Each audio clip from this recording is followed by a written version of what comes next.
To emphasize this, we have brought together Telangana EV Day today. On this note, I would like to welcome our CEO, MSR, to address the gathering. You want to use this?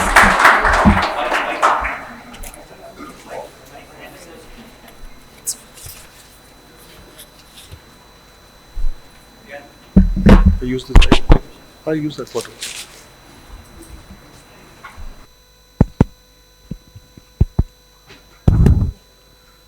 Morning. Good morning, everyone. Nice to see so many people here on a Saturday morning. Yeah. And good thing is, I think we are now behind the pandemic. So traffic is also back to normal. Good to see so many people at THub on a Saturday morning. So first of all, warm welcome to everyone here. I want to call up a special call out to my friends here in the front, Rajeev, Srinivas Garu, Srikant, and of course all the entrepreneurs, Gopal, and all the entrepreneurs here, and the ecosystem, people from colleges, principals from colleges, etc. Thank you for being here. Okay, so maybe I'll start with a little bit of a story about how this whole thing came into being, right? Because the chap who brought this story together may be a little too modest to talk about it. So I'll talk on his behalf. So all of you know Rajeev. Rajeev, you can stand up. Yeah.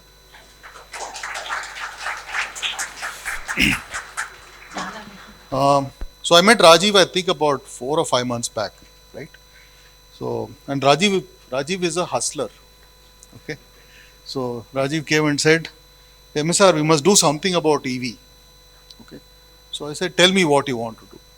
He said, I want to do an EV masterclass. Okay. So he said, EV obviously is the new sector, and we'll talk about that a little bit. And there's an opportunity for us to create large-scale skills and large-scale employment through EV. Right. The EV industry is poised to take off, and as it takes off, there'll be a need for jobs. So we got that going. Right? And today is the graduation ceremony for that batch. Right? Then I said, Rajeev, we must do more than just skilling. Right? Jobs are created by entrepreneurs. Right? So why don't we convert this into 2 streams? Stream 1 is skilling, and stream 2 is for entrepreneurs. Right? So I think first, more than anybody else, credit to Rajeev, Harshita, Priyanka, Sriram, and of course all the students who ventured into being the first batch in his class. So when you think about EV, right, I want to share with you a few analogies which I was thinking about as I was coming here today. When did the iPhone come? When was the iPhone launched? Question for you. First iPhone, when was it launched? 2007, right? Who was market leader at that time? No, who was the market leader in mobile phones at that time? No, Nokia. Where is Nokia now? Yeah. So I think the EV industry is also headed that way. Okay. I'm not saying what happened in mobiles will entirely happen in the EV space, but clearly the time for EVs is here, right? And I'll also share some numbers, right? So this year, 2022, projection is about 750,000 EVs will be EV two-wheelers will be sold in India. Okay, compared to 2 years ago, it was 120,000. So the market is growing at 6x in a 2-year window. And by 2030, as you know, India is the largest or second largest market for two-wheelers, right? The estimate is we'll have about close to 18 million EVs sold in EV space in India, right? So almost a 24x in 8 years time. Similarly, if you take 3-wheelers and 4-wheelers, this year the estimate is we'll sell about 25,000 of each of 3-wheelers and 4-wheelers. Estimate is we'll be able to sell about 500,000 by 2030, right? So think about this. an industry which was non-existent till a few years ago is going to have such a large market share. Today we sell about 20 million two-wheelers. So essentially what we are doing today on conventional IC based two-wheelers, we'll be able to do the same number in 8 years in EV. Right. That's the first part. The second part is, if you take the total cost of ownership, think about the total cost of ownership. Today, we all know what's happening in Russia, Ukraine. We all know, $104 to the barrel and all of that. So today, I think the good thing is more people are walking because of the cost of fuel, right? So they'll hopefully get fitter, type of thing. But obviously, people recognize we have two or three big trends which are happening, which will accelerate EV. Right? First is, obviously, we have committed to sustainability goals. Right? We've talked about moving to zero emission by 2050. We know fossil fuels are running out. India's largest import is petroleum. All of that will force us to accelerate this shift to EV. Right? So in that context, when we were thinking about what we should do, so I want to first of all thank Rajeev, Gopal Garu, and Srinivas. I don't see him here, from Rich. We conceptualized this event. We wanted to have an event to showcase, first of all, to everyone here, what is it that is being done in Telangana from an EV space. And as you can see, when you step out, you can see many young, amazing companies building all kinds of things. They're building two-wheelers, they're building three-wheelers for cargo, for transportation. We have battery, we have powertrain, we have charging systems.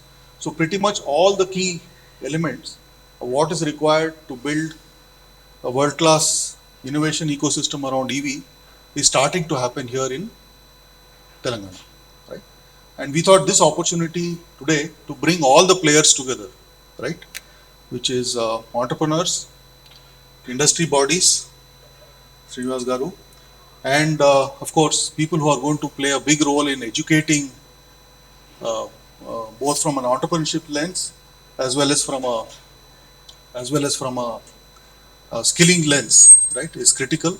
So thank you for being here, and we do think this event which we are trying to put together, essentially what one would hope to see is that we'll start to see much more tighter linkages between all the elements of the ecosystem. First and foremost, a big thank you to all the entrepreneurs. All the entrepreneurs in the audience who are building EV, can you all please stand up? Srikanth. Yeah. And we are hoping, just as an aside, particularly from a THub lens, what I wanted to tell you is that our focus for the year to come, we are in the beginning of the new financial year, is on supporting all our entrepreneurs with access to what we call the 6 M's. Markets, money, mentors, manpower, of course motivation and mindset.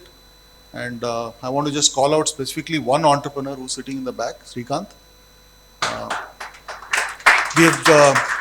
And of course Srikanth will come here and talk. Srikanth is the Hala mobility guy, the small bikes which you see there on the left.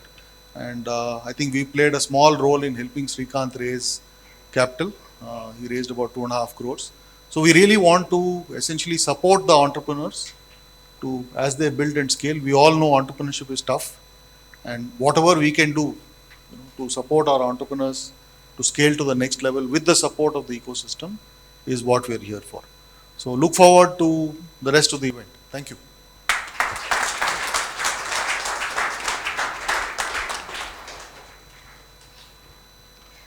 Thank you, MSR, for those gracious words. Now I would like to invite YSR himself, Rajeev.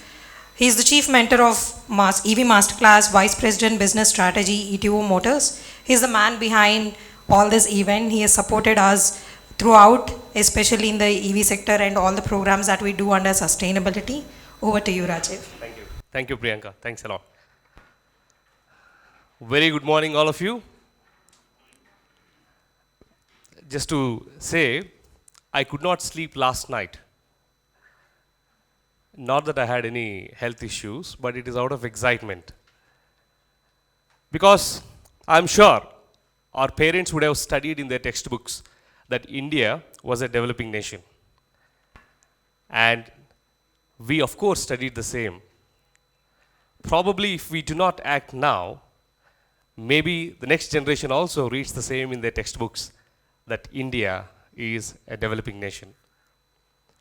But then while this is one side of the story, the other side of the story is when we just reflect into the history of India and then the Indian economy and the Indian corporate, 1980s is where we have seen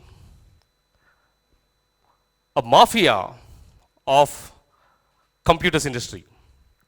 The birth of Mindtree, the birth of TCS, the birth of Infosys, Wipro, and all these likes. And we know where they have positioned India in the global map. While we thought we are there, 20 years next, we started witnessing another mafia, which actually questioned the existing status quo then. Can mobiles be affordable by people? Does something called ordering online and then getting the products delivered at home, is it possible? From such questions, the mafias of Flipkarts, Indian Amazon, and then slowly big barts get Grofers, etc. From such questions of uncertainty to a market size of close to $164 billion now. And that's the journey in less than just 20 years. And to say we, of course, command the e-commerce market again across the world. Now, why I brought those two analogies is that I'm sure most of you are very young. Definitely, we have definitely missed the opportunity to be part of the computer revolution. And to a certain extent, also the IT/e-commerce revolution. But not to worry, because 2020s is the EV revolution, and you are all part of it. Clap for yourself. The very reason that you are here on a Saturday morning, trying to understand what's happening in the EV industry, trying to play your part, so that when we come together, that is when we can change the destiny of the country.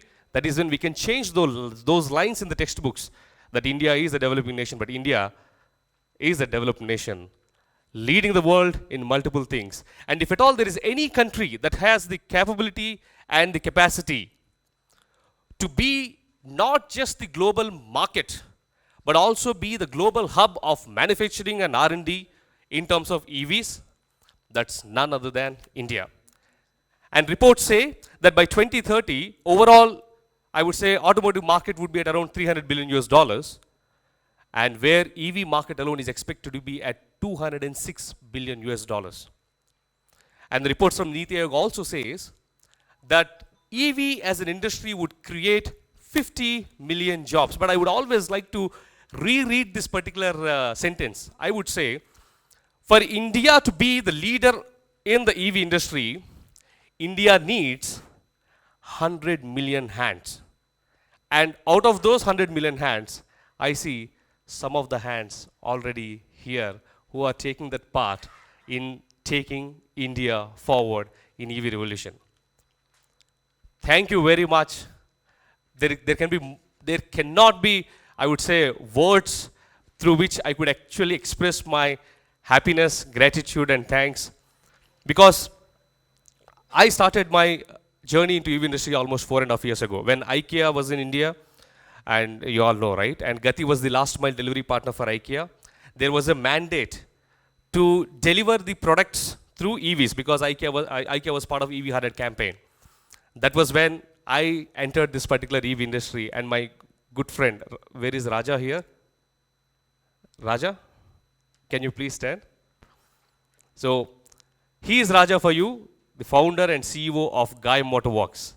So, in 2017, when we are actually looking how do we fulfill the movement of goods through EVs, we started looking at the bigger players. We started looking at Tata's, Mahindra's, Ashok Leyland's, but nobody has a solution. After a thorough research, we found that we have gold mines within Hyderabad. Right? That was when we started delivering the EVs, the first ever deliveries through electric vehicles in India happened through IKEA, and that happened from this very home ground of Hyderabad. And this work was recognized by World Economic Forum. And you will still find this initiative in their reports. Not just that, this solution has been white labeled, and we started speaking about it with Amazons, Big Baskets, Flipkarts, Grofers, etc. And now you see the revolution has already started. In fact, the revolution has started in such a way that there are already policy implications that very soon all the metros, there would be mandate that all the last mile deliveries through e-commerce will only happen through EVs. While we talk about it, now EVs and e-commerce are again like twins. While e-commerce grows, EVs also grow. And while e-commerce penetrate to the rural areas, EVs also penetrate to rural areas. I mean, there cannot be a position, there cannot be a situation where there is so much of tailwinds to EV industry than it is right now. And I really appreciate and congratulate MVSR College and the students from MVSR College who have taken this option to go through this particular cohort, equip and build yourself and make yourself relevant to the coming industry, to the coming revolution, and so that you could be not just the passive observers, but partakers and leaders of the industry. It would be very incomplete. Well, of course, I know this is not vote of thanks, but I am compelled to say, it would be very, very incomplete if I were to leave it here, because when I say EV Masterclass and Rajeev YSR, it is not Rajeev YSR alone. It is the complete EV industry that is standing along with me. This is first of its initiative across the world, where an initiative was made by the industry, of the industry, for the industry. I mean, raising all kind of inhibitions and boundaries, and then said that, yes, we need to do that. And one such example is, we have Mr. Venkat Rajaraman, who is the founder, CEO of Signi. When I sounded this idea with him, yeah, and not only that, he mentors the students of EV Masterclass, he also recruited students of EV Masterclass into his company. Then we have Shrikant, who also recruited the students of EV Masterclass. And there are many other companies who are still considering, discussing, talking. I mean, the thing started. And Ms. Sulaja Firodia, founder, CEO of Kinetic Green. We all would have seen that Kinetic Luna, Kinetic Honda, right? It is from the same group of companies. She was there from day one, saying that, yes, anything with respect to EV and anything with respect to the ecosystem development, I am there. Kartikeya Haryani, founder, CEO, Charge Zone. Then we have Pulash Das, who is e-mobility head, CESL. And of course, we have one of the vibrant nodal agencies across the country, which is driving the e-mobility with such a rigor and aggression, is Telangana's nodal agency. And their chairman and managing director, Sri Janay Garu, is also with us. Sir, can you please, right? Who happens to be an alumni of NIT Warangal. And when I sounded off this idea with him, he said, Rajiv, I think, let me talk to the Dean of NIT Warangal, and then we should have this particular cohort running in REC Warangal. You see, right, how the whole industry is coming towards this particular thing. And then we also have Manish. Please, Manish. Manish is a build-to-operate expert with 25 plus years of experience. And he was also there from the beginning that I think this is the need of the hour. The ecosystem needs to be developed, and then let's do it together. And there are many such kind of mentors. And where is Gopal Krishnan? To receive, sir. Okay. So we have Gopal Krishnan, who is the auto director. I mean, every player in the industry, right? Be it the decision policy makers, be it the CEOs of the companies, or be it the influencers of the industry, be it the consultants, everybody and anybody, when I shared this thought that let's build something which can create a good platform for the students, professionals, and entrepreneurs to be successful and to add to the nation's development in terms of EVs. They all came forward, and that's why we are all here. If allowed, probably out of the excitement, I would continue to talk and talk and talk. But I would also like to recognize some of the startups which are part of EV Masterclass. Yashwant from eSunrise Mobility, please. So he is Yashwant for you. He is building a three-wheeler again into EV industry. Then we have Gravton, Srinivas. Yes, Srinivas represents Gravton. They are building two-wheelers. Then we have few startup ideas also that are coming from two professors. If you think it is only for students, then you are wrong. We have Dr. Madhuri and Dr. Anil. Please, They are PhDs from BITS Pilani and one is from State University of New York, Buffalo. And both of them now are inspired and they're building solutions for batteries in EVs, please. And then we also have Lakshman and we have Sharath, please. So Sharath comes with almost 20 plus years of software experience working with multiple companies and now he's building solutions in BMS for EVs. And then we have Lakshman. Lakshman is again from IIT Roorkee, MTech, and now he's building solutions for batteries and renewables together. Now these are just few success stories, right? I am sure there are students who have already sent their papers on how they intend to bring. So as we speak today, the revolution has already begun. We see things happening, right? And I would also like to recognize our good friend Chandrasekhar Garu, please. So he represents the Indo-German conclave. And now he is talking about how can we bridge the gap between Germany and India, especially in developing the EV ecosystem. Friends, tell me, isn't it beautiful? Isn't it beautiful? Don't you see something is happening in this small, probably 2,000 square feet room?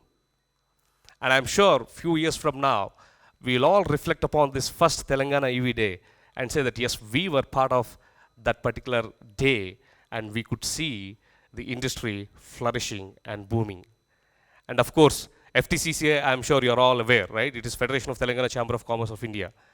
We have their chairman also representing here, and he is committed to build the MSMEs and then the micro and small industries, again focused upon EVs. And what do I talk about? We have Joulepoint, we have ChargeNet, oh, we have Mahindras, we have Electra, my good friend Venugopal. Please stand up, right?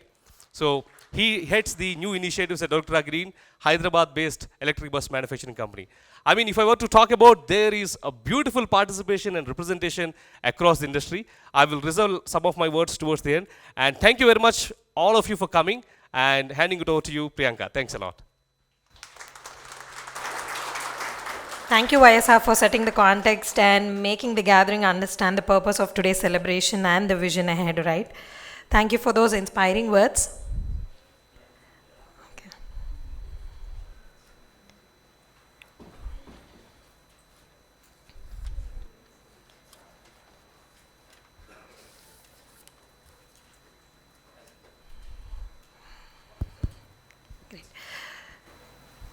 Today, as you entered, you have witnessed few products that have been displayed by our startups here at THub and the startups that are in EV space in Telangana. So, since its inception at THub, we had around 17 odd startups in EV space, and we have been supporting them to move to other markets, mentoring, manpower, and media visibility. This is a strong sector that we have been focusing and nurturing. As part of this, I would like to welcome few of the startups to share few words about their products for about 1 to 2 minutes. I'll start off with, one second. So I'll start off with Joulepoint. I request you to join and speak few words about Joulepoint.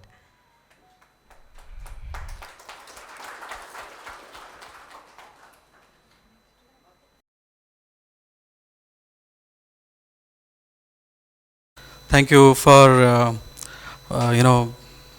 starting this.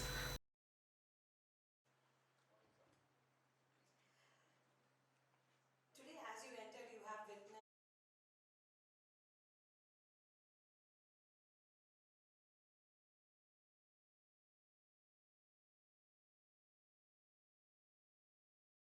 For all of us here, I think individually we are all working on our own self, but together I think we see today a very big synergy.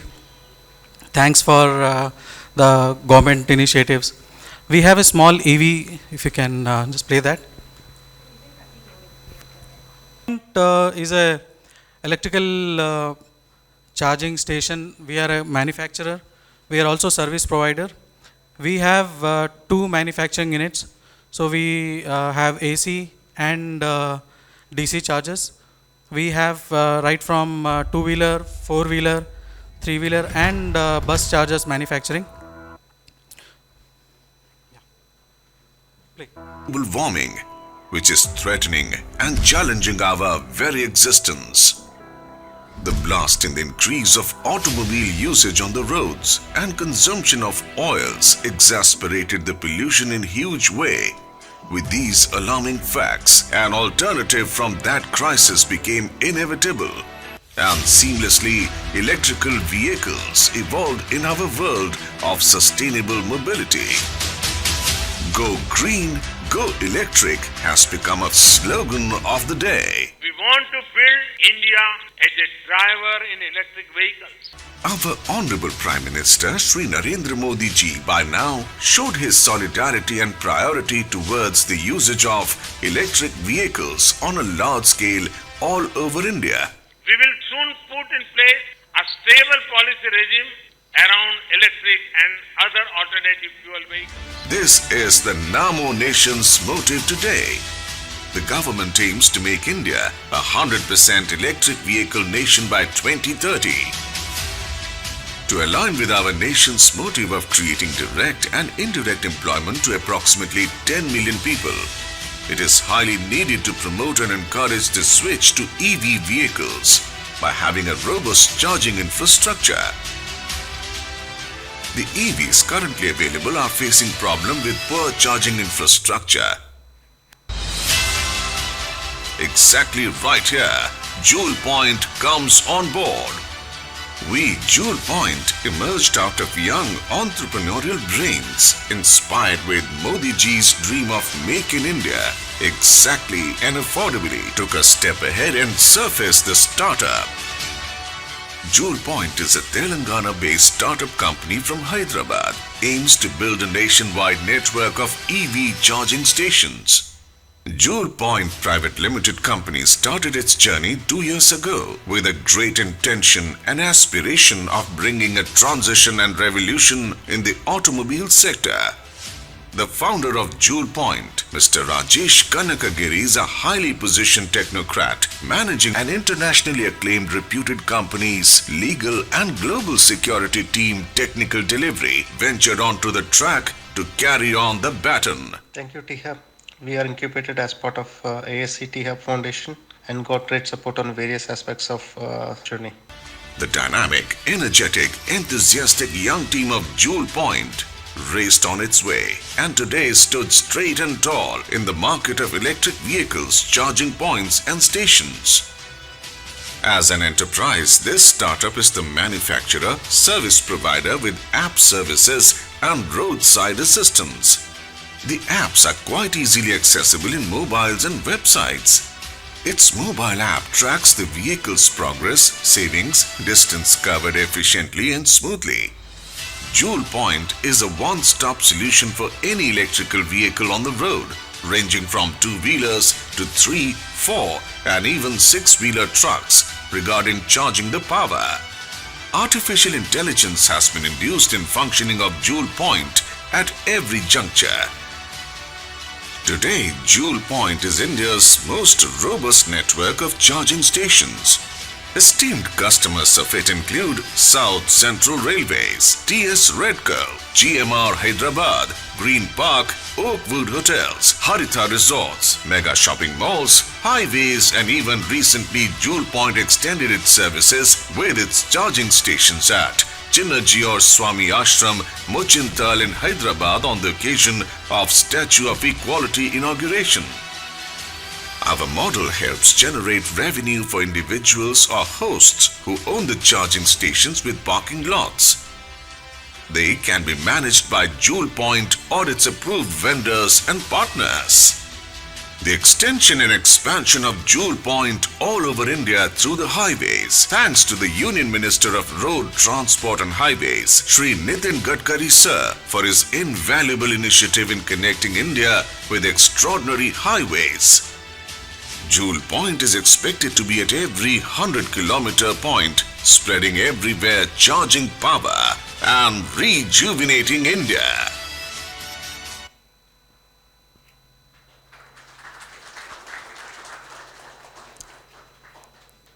We are very proud to be part of the first EV day. Thank you, sir. We want to connect and get, maximum penetration. Let's all help each other and do that. Thank you so much. Thank you. Now I would like to welcome next startup, VoltChargeNet, to speak few words. Yes.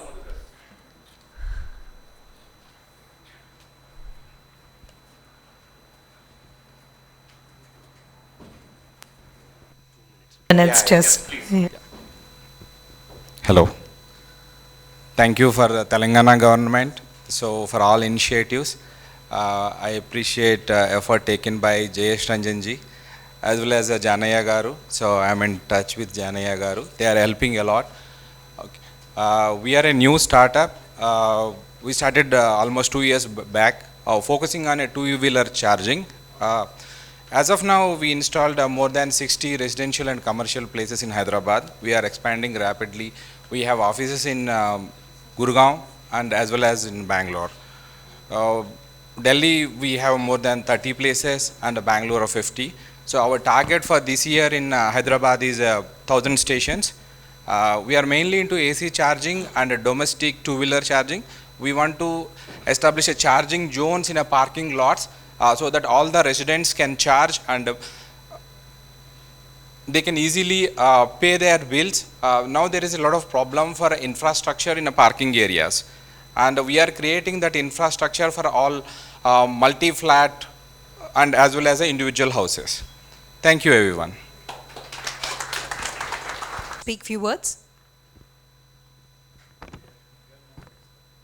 They are not a startup, but they are into the space, so we thought.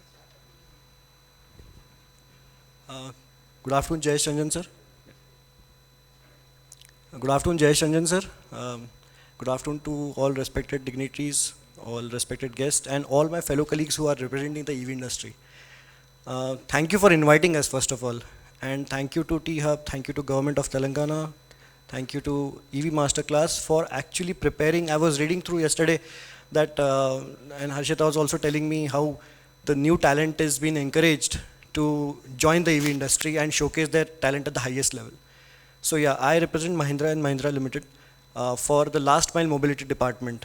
And we call it last mile mobility because even in the COVID times, everyone knew that we all are going to be maximum time home, but we never stopped ordering food or ordering, say, things for us. So last mile mobility we call it as because to the end consumer.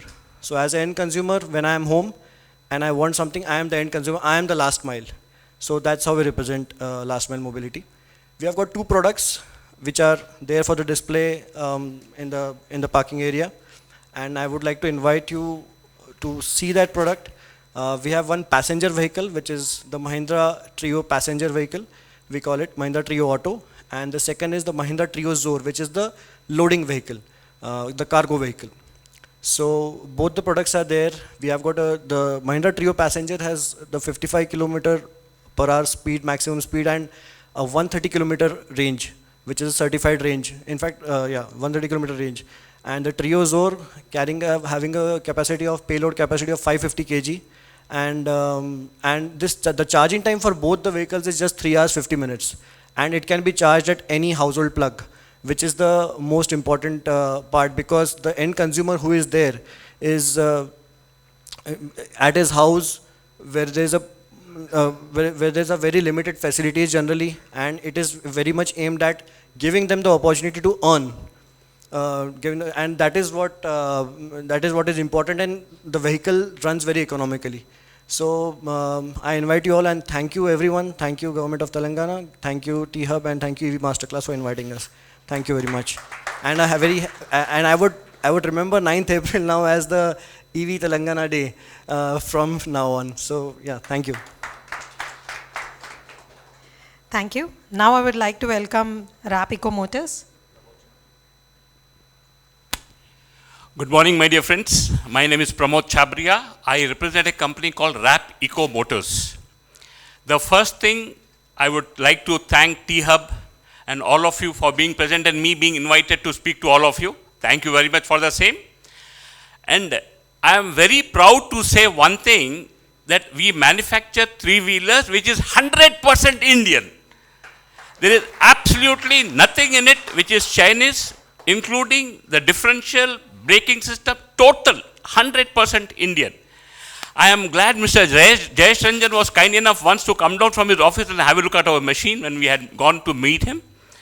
And I am very happy to announce that in the Ride Asia Expo happening at Delhi, we are also going to showcase our L5 machine, which is the bigger machine which everybody is talking about on today's date. So far, we have been manufacturing the L3 machine, which is a smaller version. We have the passenger model, cargo model, and L5 will have passenger and cargo also, which is the machine required by Telangana, which has got all the approvals in Telangana. And I had met Jayesh Ranjan sir once and requested him. I had met Mr. Gopalakrishna. I had shown them our product and everything. And unfortunately, I was not prepared to have my video here to really show you the machine. Our machine is available outside to be seen by all of you, and it is 100% Indian. Thank you. Thank you, all of you. Inviting the engine himself, our Principal Secretary, Industry and Commerce and IT Information Department of Telangana Government, Jayesh Garu, to share few words on this occasion.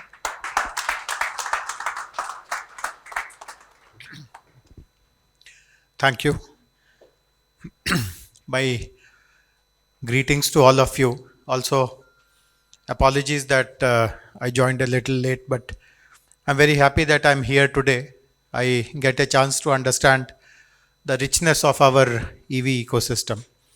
And the presentations that we saw a while ago, they are very, very impressive. I have no doubt at all that if the same trend continues, if people continue to innovate, bring new ideas, bring new technology innovations in the market, Hyderabad eventually will become a real, very bustling, very thriving EV hub, not just for our country, but for the whole world.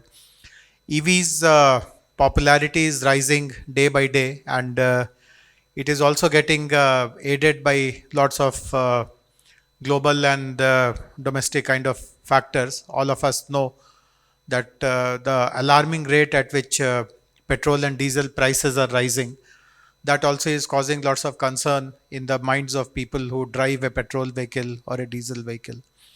Similarly, we also have seen now that the Russian-Ukraine war is going on, what kind of oil stress is being witnessed. Anyone who is importing oil from Russia is liable to get sanctions, and at a geopolitical level, this has become a very big issue. And for a country like ours, which relies on oil imports, and because of these kind of uncertainties which may come up from time to time, there is also a huge amount of risk associated with promoting conventional IC vehicles. So definitely EV vehicles, when we were looking back at the growth areas of which are possible in our state in 2014, when Telangana had become a new state, we had spoken about EV. I mean, if you look at our industrial policy, the focus was on automotives and ancillaries, components. We had discussed about EVs, but in 2014, it still looked a bit distant.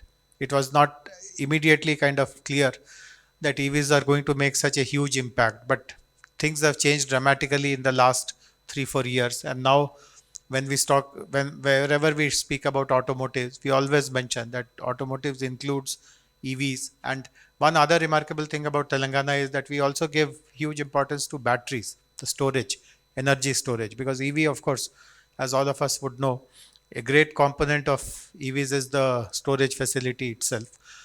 And 2.5 years ago, when we brought out the EV policy for the state of Telangana, not only did we speak about the vehicle per se, both the demand side and the supply side.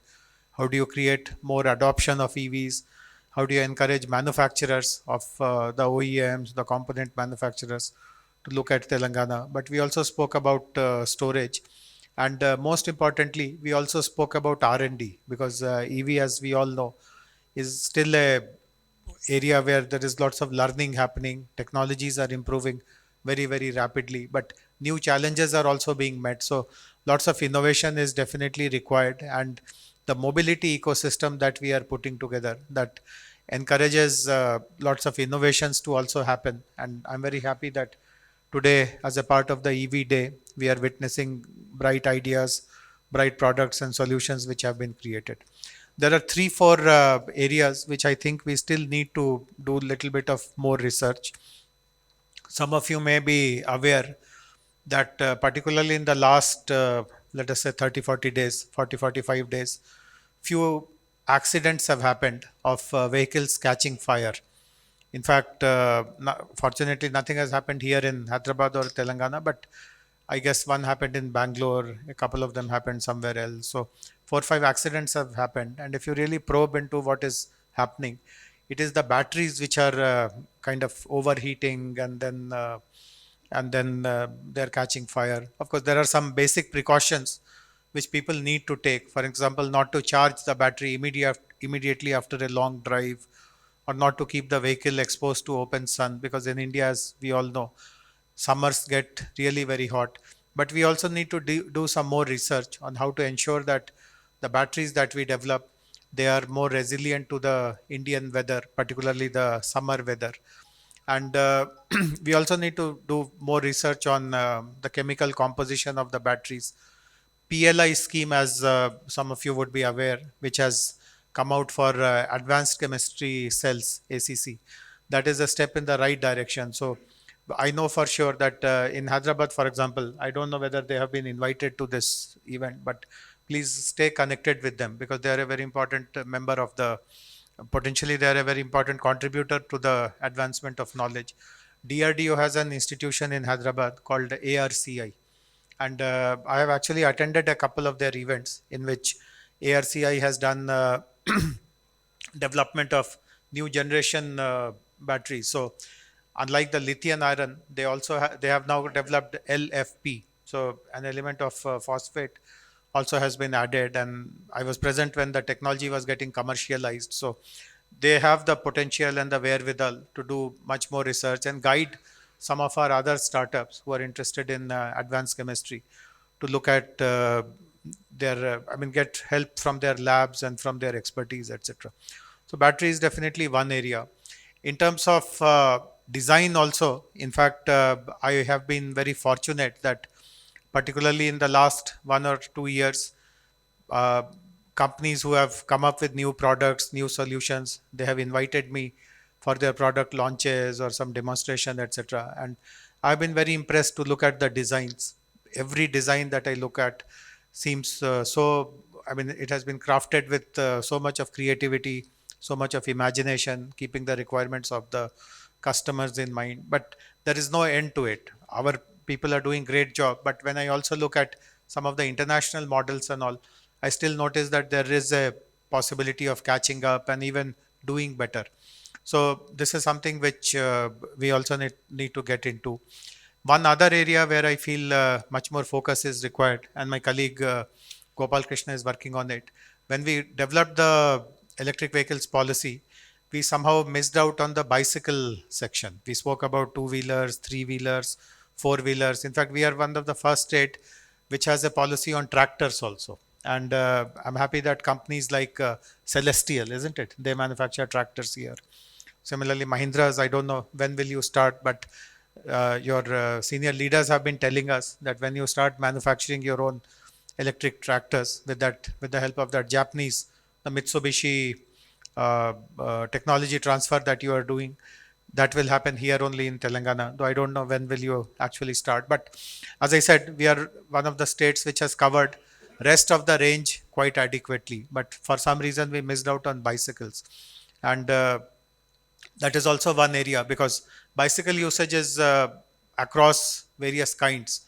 Lots of people do it for their livelihood purposes, particularly the working class kind of people. But there are lots of other people also who use cycling for recreation. Some of them do it for a sport also. And incidentally, it's a nice coincidence that we are having this EV day here today. Tomorrow there is a launch of a e-bicycle. Much if I tell today, maybe that company may feel that their thunder has been stolen. But there is a launch happening tomorrow itself, and you can keep an eye on what kind of bicycle is this. But the pictures and all which they shared with me, that looks very, very impressive. But there's definitely a need to innovate in that particular category also. Charging infrastructure, of course, Janai Garu is there. His organization is playing the lead here, and we also need to ensure, I remember many years in our country when the CNG buses were introduced for the first time. The Delhi government had decided all of a sudden that all buses will become, all the DTC buses will become CNG, all the rickshaws will become CNG, auto rickshaws that is. And I used to be a student in Delhi at that time, and I used to live in an apartment which was overlooking a petrol pump, a CNG station rather. And I would notice that whole night people will queue up and the vehicles will be moving at a snail's pace to get there. And it looked very sad that people have to queue up the whole night for this kind of facility. So how to ensure that charging stations are much more ubiquitous? How do we ensure that they are fast charging stations? How do you ensure that there is a proper kind of pay per go, or can we have some prepaid cards or some such thing? The payment aspect of electric charging, or can it be deducted automatically at source? Some innovations in that kind of possibilities are also there.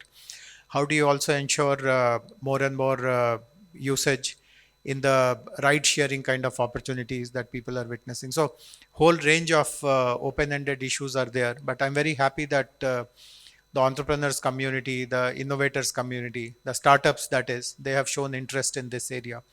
When THub started 6 years ago, we were looking at which should be our speciality, because innovation is happening throughout the country. Even in small towns, innovators are found. Even in villages in Telangana, we have been successful in scouting very bright, very talented innovators. So I remember 4 or 5 years ago when we were in a board meeting, lots of feedback had come our way that THub should position itself in a particular space, in a niche space. It should not try to boil the ocean, do everything and lose its identity.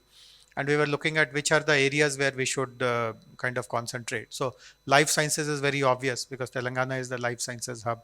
Life sciences came automatically. Agriculture also because of the presence of so many institutions, etc. So we were discussing, but I remember 5-6 years ago when we were having this discussion, clean tech was a very prominent area, which literally every board member mentioned, every board member supported, and at that point in time we agreed also that we should focus on clean tech. Similarly, we were developing another sister institution at that time, which is called RICH.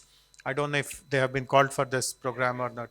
Yeah, but please involve them all the time, because they can be a very important conduit for you. Please introduce yourself later on.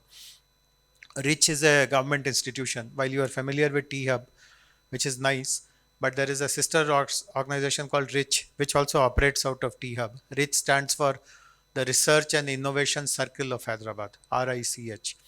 And what RICH does is, as I mentioned a while ago about ARCI, there are at least 40-50 such high-class, top-class institutions in Hyderabad, R&D institutions in Hyderabad. There are life sciences focused institutions, agriculture focused institutions, pure sciences.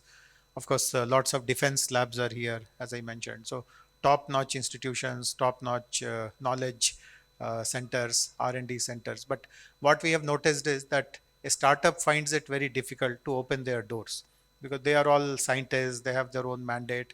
Many of them are run by Government of India ministries. So ministries have their own protocols and all. And in the past, so many startups have vented their frustration at not being able to access their services.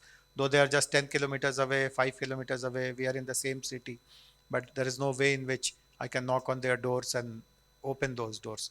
So RICH has been created exactly for this purpose. If you have an idea which requires some kind of a scientific validation or scientific partnership, or any kind of equipment which you require for testing, or some lab facility, or any these institutions are well known. What happens there, what is contained there, who are the people who work there is all on public domain.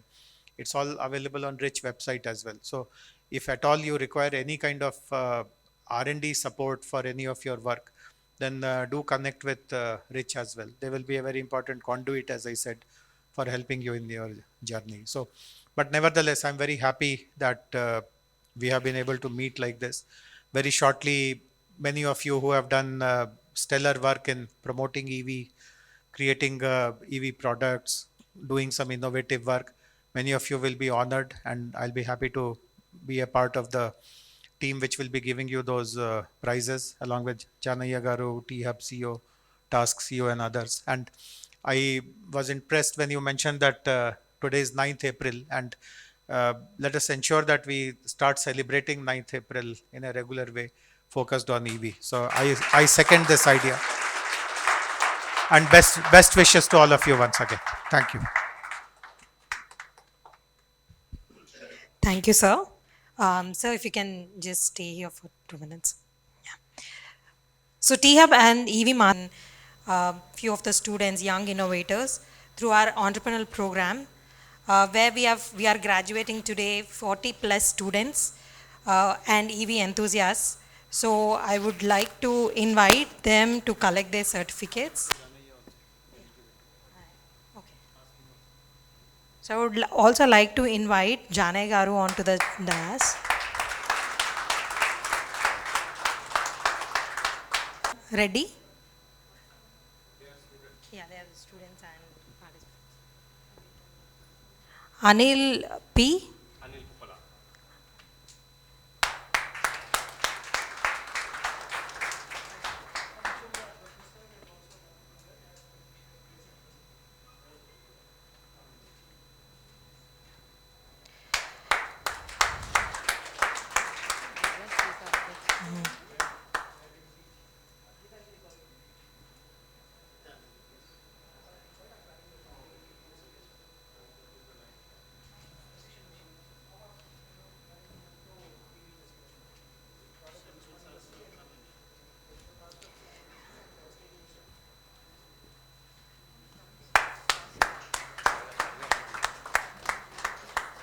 T. Yashwant,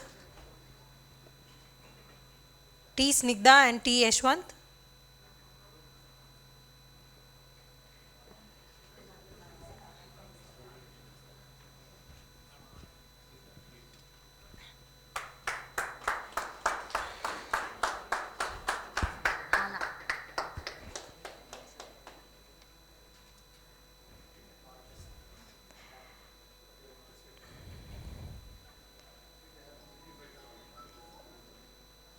So as part of this program, what we've done, we've created few of the opportunities for our participants to be part of our startups. As part of that, Hala has recruited around 4 interns into their company. I would like to invite Srikanth onto the stage again. Hala is a 100% electric ride-sharing platform born and brought up in Hyderabad, and it is solving last-mile connectivity problems. Yeah, I would like to invite Vivek, Rohit, Mahesh and Pavan Kalyan onto the stage.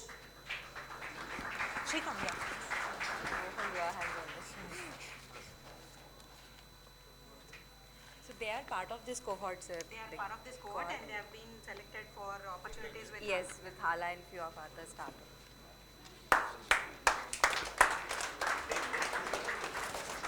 Vivek. Vivek.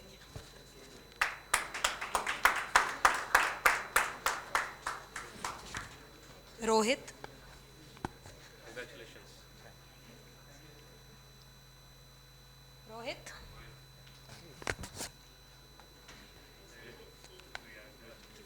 Yeah.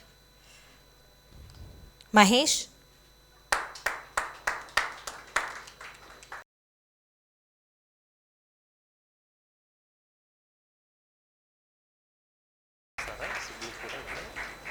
I will call after that. Pavan Kalyan.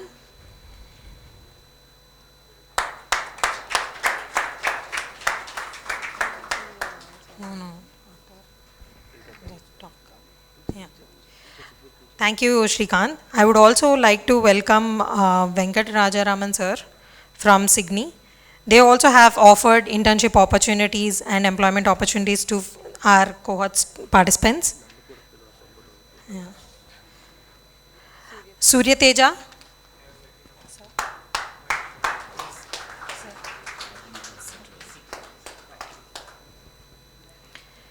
C. Yashwant.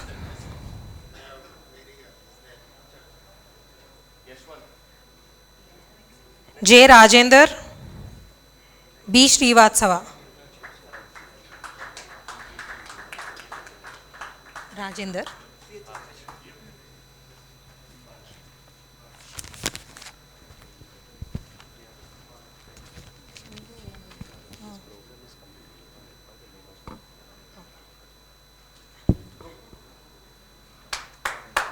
Rajender.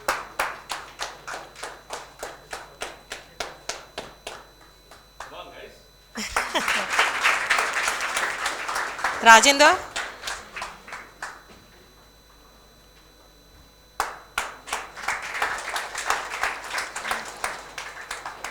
Srivatsava.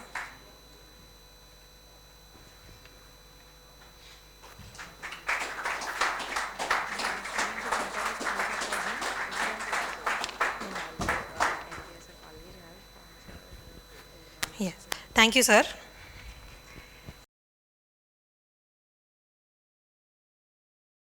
Wisdom.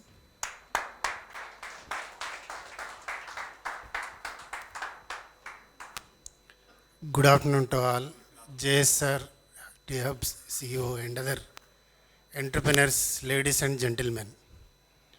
On behalf of Telangana State Renewable Energy Development Corporation, which is the pioneering institute of developing the charging ecosystem, and especially I thank the government of Telangana for giving us an opportunity to have a implementing agency. After the policy initiation, we have started working on the development of the ecosystem so that we can have easily accessible to all the locations across the Telangana and also in the state of entire Hyderabad and also other parts. After the policy initiation and also the FAME 1 and FAME 2 policy, we have already identified more than 138 locations and handed over the sites to the respective agencies for implementation of the charging stations at their respective allocated sites. We have also developed a mechanism under the PPP mode to have their own charge points or charging locations in such a way that every nook and corner of the city and also the state highways and also national highways to have a mechanism so that anyone, if any point of time, they can have their own charging point location or charging stations. We had also tied up with the retail outlets of the IOCL and HPCL, and they have given us the locations on all state highways up to the end mile connectivity of our state borders. And we have already floated a tender, most of you have already participated for identifying the charge point operators, and we have allocated them the locations so that they can easily access to their location and have a charge point mechanism starting in such a way.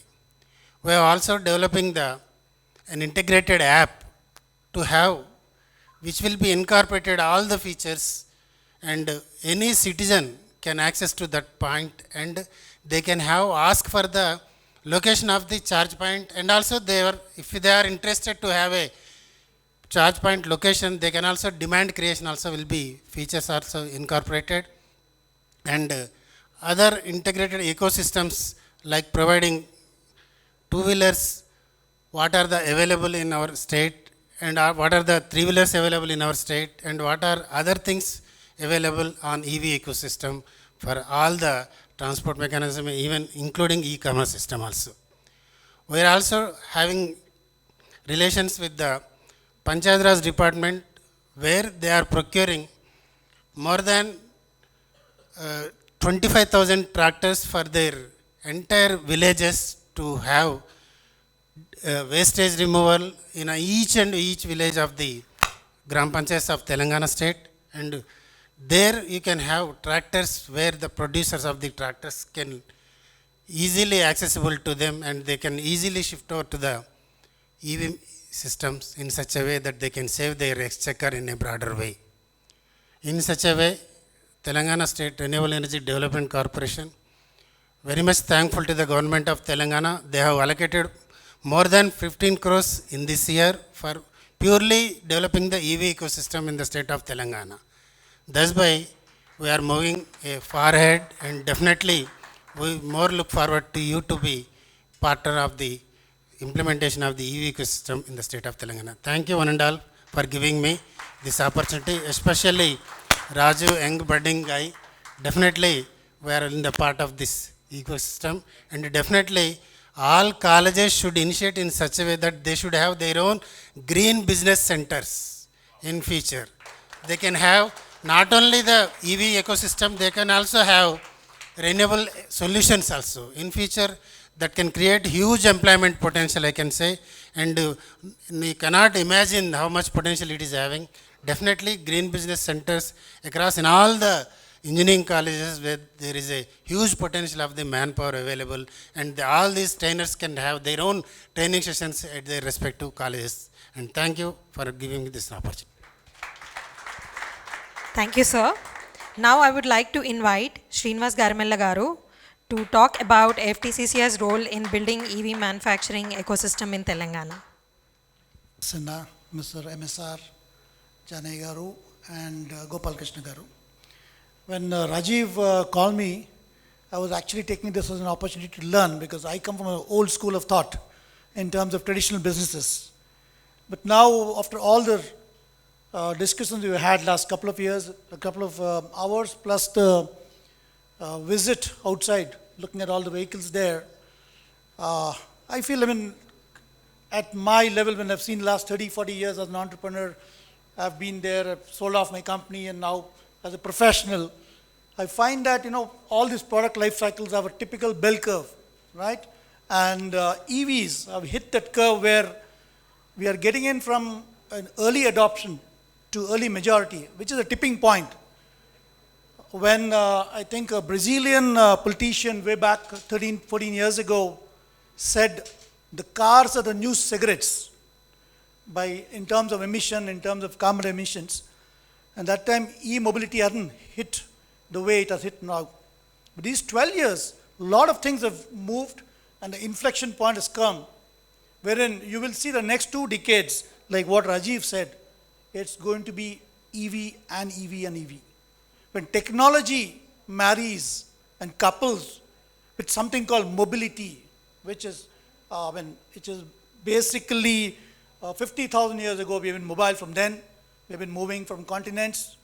So mobility is one key feature of human characteristics, plus technology-driven mobility is going to take the world over. And Telangana government, when I was actually coming last 20 minutes in the car, I was going through the Telangana objectives, policies of EV. It's fantastically mapped, very well done, including implementation strategy. So I'm sure, sir, Telangana government will have an edge over other states. Of course, we need to influence the government in not just having the PLI schemes for the larger players. We should encourage this young, fire in the belly entrepreneurs I see here. The passion that they talked with regarding the product was fantastic. It's palpable passion. So on that note, I'll speak a few words and end it, because it was more of a learning rather than speaking for me. It's wonderful, and then this April 9th is definitely a significant day for all of us. We need to evangelize, and that's on part of FTCCI. I would promise you that. Evangelize April 9th as a day. And we'll have more of these programs being conducted so that, that tipping point, what I said, perhaps can be brought forward to 2023-24. And on that note, again, congratulations to Telangana government. And believe me, we will evangelize that so that the startup ecosystems, the entrepreneurship with institutions like Task, THub, and Rich, I'm sure it is going to be a wonderful journey for the next 20 years. On that note, thank you so much for giving me the opportunity. All the best. Sinha sir, CEO Task, who have been on a mission of upskilling the Telangana state students all over the state to address the gathering.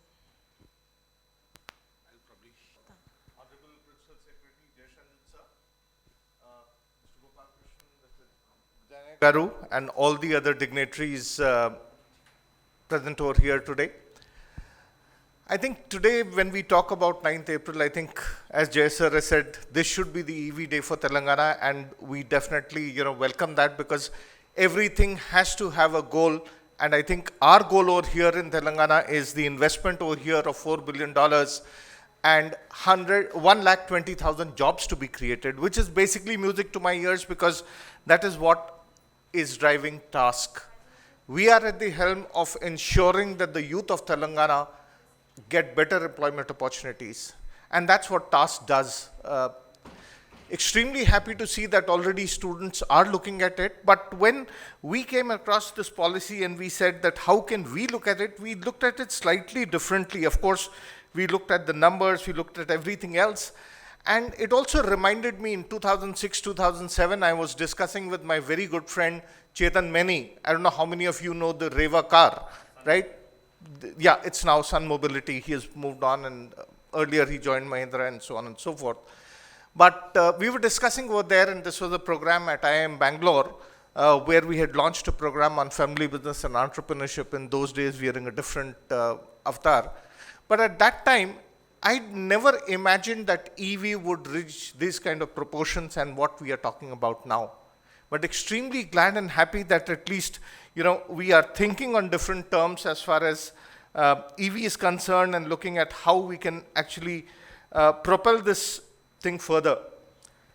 Looking at the $4 billion and the 1,20,000 jobs that we need to create by 2030, of course, we are talking about three main things, which is shared mobility, charging infrastructure, development of EV as well as ESS. And when we talk about EV, we are talking about BMS, which is battery management system, powertrain, and everything else also included. But we looked at it slightly differently and we said, what roles are there? Because today, if you look at it, our colleges, unfortunately, are still teaching ICE. While if you open any boot of any car, any bonnet of any car, you will find multi-fuel point injection or hybrid over there. And of course, now EV coming in over there. So if we need to make those changes, someone will have to do it. And that's why TASK has decided to get into that space again. And thanks to the initiative already being run by THub as well as EV Masterclass, we cannot reach 1,20,000 unless until we accelerate it, and that's where TASK is joining this thing. And we are happy to announce that we would be now working along with this combined to make the ecosystem even much more stronger. We have 718 colleges across Telangana. We have 140 odd engineering colleges, 98 polytechnics, MBA institutions, etc., etc. We would take this program to all those colleges and see how we can really propel this thing. Also, for some of the college principals and students over here, I would like to talk about the job roles. I think when we look at the job roles which are available today, and this is something, because see, my biggest problem today is that people are removing their workshops from the engineering colleges. People are returning back their seats of the core engineering subjects and everything else, you know, and concentrating only on IT. I think the future is everything plus IT. MedTech, Agri-Tech, EdTech, everything along with IT, and that's what it is. So looking at various roles we identified in the EV sector itself, the first one being working on motors, quality control, test of battery packs, developing wiring in the EV charging solutions. Now for all of this, you need some kind of an electrical background, be it polytechnic, be it diploma, be it ITIs, etc., but that's what you require, right? But we are not training them for the EV sector, so how can we work and train them towards that is something that we need to look at. When we're talking about, you know, developing algorithms for battery management, right? BMS is an important part of the EVs. How do you ensure that we are able to have the right kind of algorithms? As Honorable Principal Secretary also said a couple of minutes ago, because of the heat in the fast charging that we are trying to create, it's catching fire. With BMS, etc., with these algorithms, you can actually ensure that trickle charge also takes place in a different fashion. But we need to create those algorithms. We need to have the data. We need the analytics behind it. And that's where probably, electronics, communication engineering, as well as computer science background kind of comes into place. So we are talking about IoT modules, using AI to improve efficiency. Looking at, as I said, all these things, looking at mechanical engineering or mechanical side of it, the thermal system, automobile core components, design of the vehicle itself, parts and manufacturing of the whole thing. Again, we require people for this entire thing. When we talk about mechatronics, vehicle design, robotics for part assembly, that is required. Because if we are talking about reaching the numbers that we want to reach, I don't think we can reach it any other way. Chemical engineering, of course, our chemical background, manufacturing, and Honorable Principal Secretary Sir has already spoken about LFPs, etc. But I think today we need to look at it. And of course, if we go into the areas of the new things that will come up as entrepreneurs, battery scrapping would be there. Battery swap hubs has to happen. While we are talking about charging points, how many of us would actually park the thing? I know earlier when Riva was there, a lot of IT companies in Bangalore used to have those charging points, and if you were having an EV, your charging point was just next to the door itself, and you were you could easily get into your office. But we need to have battery swapping hubs. Last mile connectivity has already been spoken about. ICE vehicle, scrapping centers, that's another major area which is coming up, because someone has to remove those cars, otherwise how will the EV vehicles come on the road? So there are multiple such things which are there, and we need to ensure that our students are aware about all these opportunities, that they exist today, and we need to work towards ensuring that we are able to create this 1,20,000 jobs. And we are extremely delighted and happy that, yes, already some of the colleges have taken in, a step in that direction. As I said, definitely this is the future. And since it is the future, we have to make it happen. Thank you very much, ladies and gentlemen.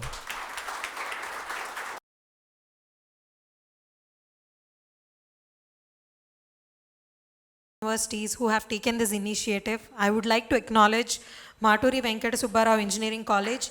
They are the first ones who have taken and sponsored the entire course for their students. So I would like to really acknowledge and congratulate them. I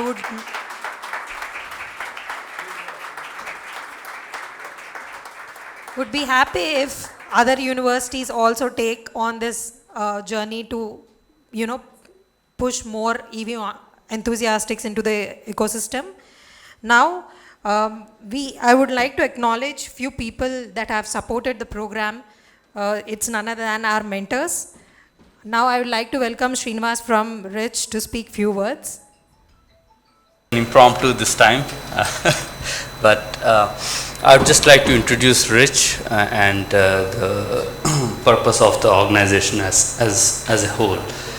Rich is, as Jayesh Ranjan sir put it, it's an enabler organization, Research and Innovation Circle of Hyderabad.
Making sure that we have a thorough foundation and collaboration between organizations. We are also working with organizations like CMET on e-waste management. Right? So there's a recent announcement on an MOU between Greenco and CMET. Again, Rich was an integral part, bringing the industry player and the researcher together. So with that said, I've been in touch with a few startups over there, pretty energetic discussions, heated discussions, difference of opinions that we exchange. But this is all to make sure that there's a good thought process and then a really successful product out there. Right? Thank you very much and look forward to collaborating with heads of several institutions here. Of Signy. Signy is a next-gen energy storage company and defines the future of energy storage across key verticals. He has over 20 years of experience in system design and engineering. Over to you, sir. You might want to use this. Good afternoon. It's my privilege to be here, and hearty congratulations to the first cohort of students.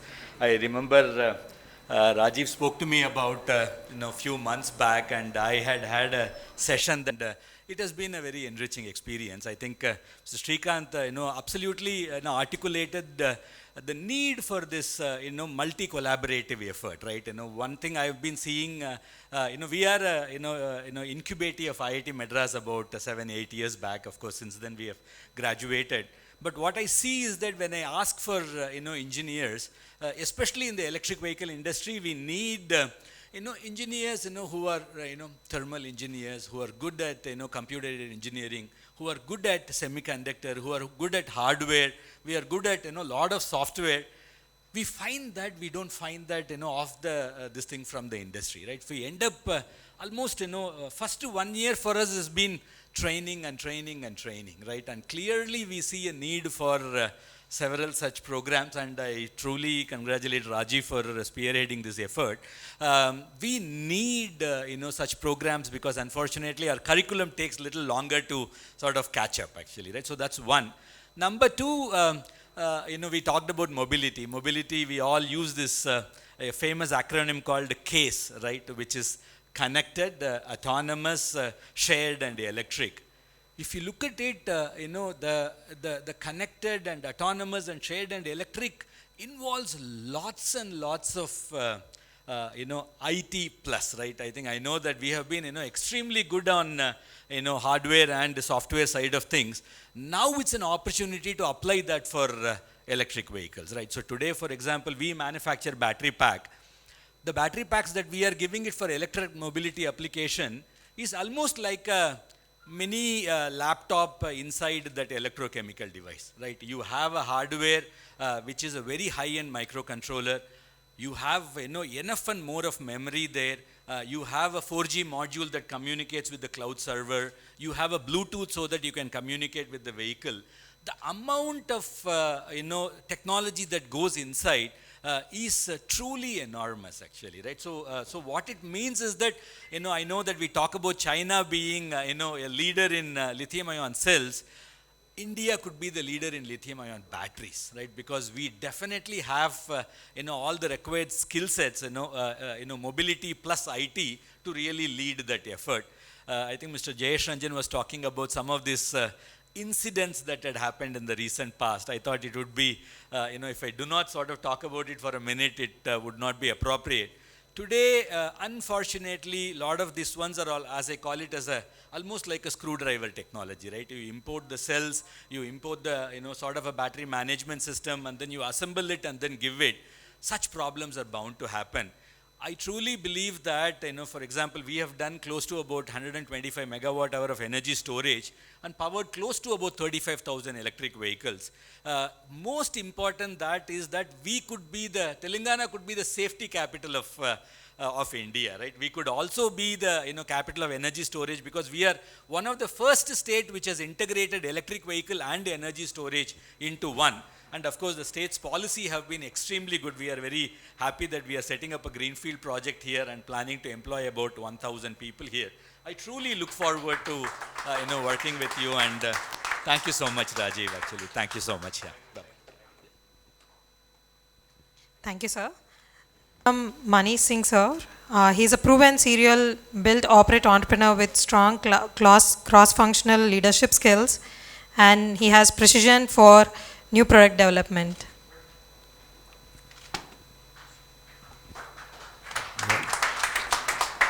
Thank you everyone for giving me this opportunity, and thank you to the government and all the leaders and dignitaries over here. This was not part of the plan, but yes, given a privilege, and I feel privileged addressing here. First of all, hearty congratulations to all of you. Similar story like others, Rajiv came to me once and said, Manish, you have been doing build operate pan India, and out of my 25 years, around 26 of them ranging from $5 million to $40 million in India, Europe and US. So Rajiv came to me, Manish, while I was setting up electric vehicle two-wheelers industry and one of the brands in India, which is actually a US based investment. He approached me and said, why don't we start EV masterclass? And I said yes. And the experience that I had in one session, I found everyone so passionate.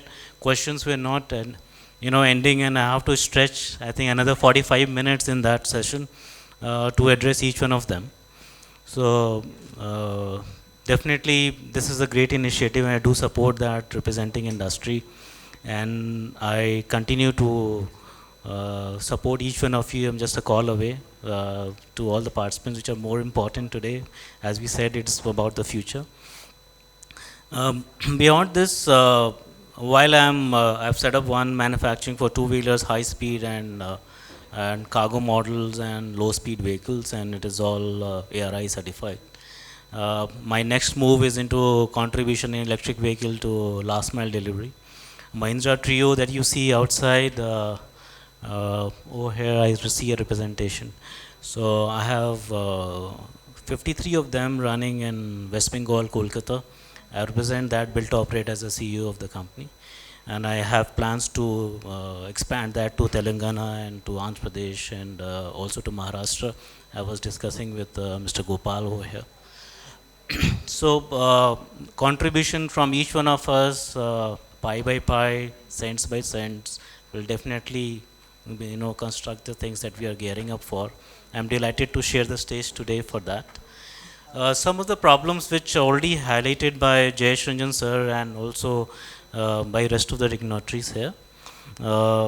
Yes, LFP battery, everyone talked, and we were the first, I will say we have all 4 models that I mentioned, are all LFP chemistry.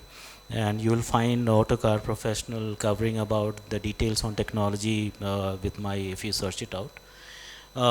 Beyond that, the cooling technology as Indian summer weather condition, it was also quoted earlier. That's another thing that we need to look at.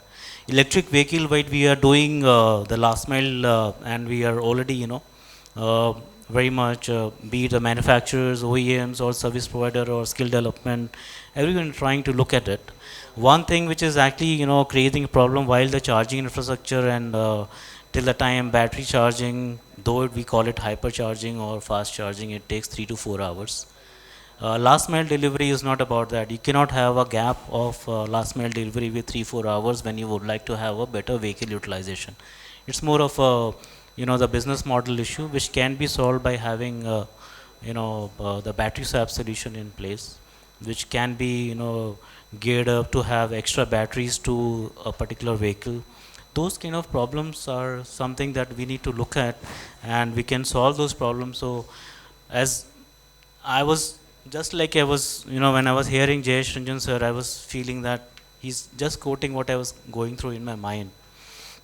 One thing is, look into the problems which are emerging problems while the EV ecosystem being set up.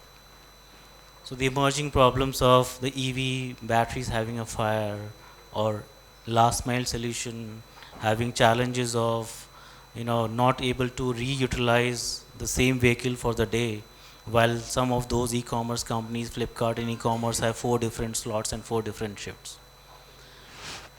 Those are practical problems. And if you are able to solve the problem, then acceleration and growth that we all aspire over here comes on its own because you go with the flow. So in addition to the technology and the innovation and everything that we are trying to look at those business model operation problems also and try to build a solution, be it a service level or a product level. That's my 2 cents to it, and thank you, Rajeev, for giving me this opportunity. Thank you, sir. Now I would like to welcome Mr. Rakesh Jain from Mitra to speak few words. And we are from the renewable energy side, around 2000 megawatt renewable power, wind and solar. And also we ventured into, when nobody was there more or less in this particular ecosystem, in the intercity buses, EV buses. So we started the journey from there. The entire ecosystem, the ecosystem was not present. So there was a tough journey. Now the things have moved a lot. What we have done in the last 1.5 years is to get into the EV ecosystem investment. So we have started investing in the ecosystem. Recently, 6 months back, we invested in a 3-wheeler L5 electric vehicle OEM. We are also exploring investment in the EV fintech. Now, in the entire discussion, we are missing one thing, that anything and everything has to be revolving around the financing. People can talk of technology, very good. People are working on that. Somebody has to finance the OEMs. That is the missing link. This EV ecosystem cannot sustain 25%, 30% interest rate for this particular journey to continue. Not at all possible. When the other OEMs are getting, ICE vehicles are getting at 12 to 13%, 11 to 13% interest rate. So that is one of the area where government, ecosystem players, they have to work together, and much more role to be played by the government in terms of giving some sort of priority sector lending status to them, subsidized loan to certain extent, those sort of aspects for the demand generation, that is very, very much there. Because still the price of electric vehicle may be twice and 2.5 times as compared to the ICE vehicle. So government is giving the subsidy, but ultimately these things also needs to be placed. So we are very intensely looking into the EV fintech space, startup investment. So that's the area where we are just trying to solve some of the jigsaw puzzles from our side as an investor. Now the people are talking about BMS, TMS or something. Now BMS, my take is something like this: BMS is going to be commoditized. So the number of people who are working on the BMS system like that, creating this particular thing, well done. They are doing it. They can do wonders. But my 2 cents will be that the specific component in that particular part, if somebody can be able to bring efficiency and the performance improvement, that will be the key. Because there are so many BMS players which is there in the Indian market right now. And maybe in the next 2 to 3 years, you can find maybe 10 to 12 BMS integrated players that will be there. That is going to be commoditized. So the persons like you who are into this particular journey, they should target and create a niche for themselves in that particular part, whether it's the powertrain or in the BMS. So those things are very, very important. Another area where the things are going to be changing in a big way, swapping. So that is one of the area where lots of investment is going to be happening. My feel is that the investment will a bit slow down in the charging station, because now it has more or less commoditized. Swapping with the good technology and integrated technology and solution, that is going to be having a next wave in the next 2 to 3 years time frame. And the government policy is also enabling that. And there is a real demand from the e-commerce players, from the last mile delivery people, because it really reduces the cost of the vehicle by 50%, by 40 to 50%. So it really enables that particular part. So I feel that that is one of the area which is going to be there. In the powertrain, what I have seen is that the companies, the startups are getting acquired by the OEMs, by the players who are very much there in the ICE engine motors. So they are acquiring. So that sort of trend which is happening. Very recently, Rizal, we were looking very closely at that Rizal that has been acquired by Forging or something. So that is a trend which is happening. So keep this in mind when you are working in some of these areas. Try to create niche for yourself. Anyone who is working in this particular area, don't get into the area which is a me too now. That days are over. That's the 2 cents from my side. Thank you. I'd like to welcome Srinivas sir and Sinha sir on the stage to present certificates for few of the participants. I'll call next. Please. Please. E. Srividya, G. Karthik Reddy, J. Srivatsav, J. Sohan,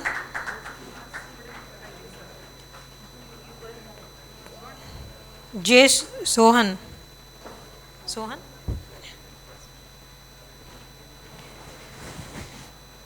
B. Madhuri,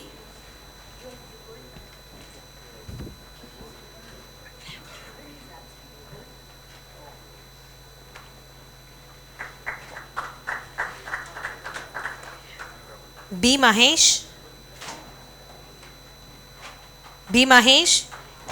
M. Abhishek,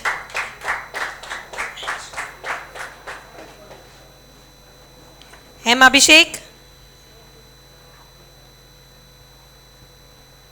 N. Venkatratnam,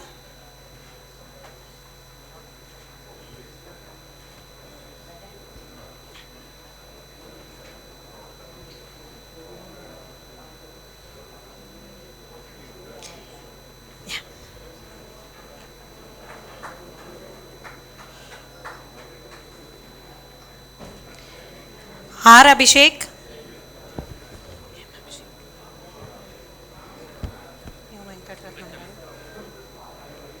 R. Abhishek,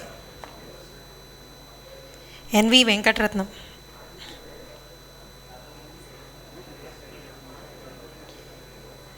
Sarat Chandra,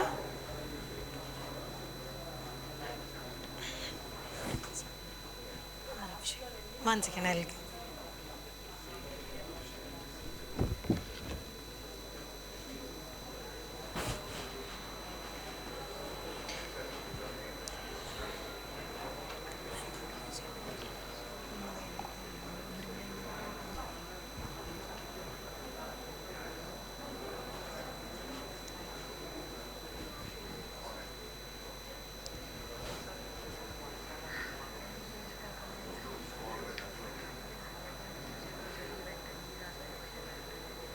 D. Srivatsa Boli Setti. They'll give you. T. Karthik Reddy, V. Vivek,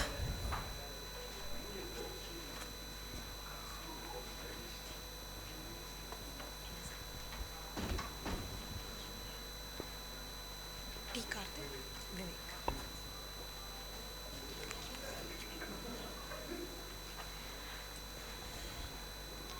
B. Apurva, V. Vivek, B. Apurva, U. Lokesh, here.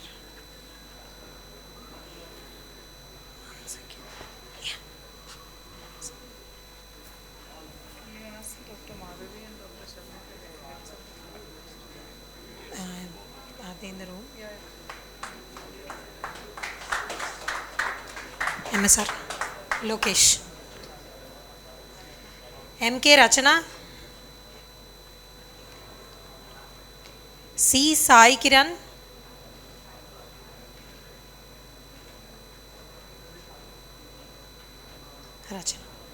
Rachana, D. Pavan Kalyan,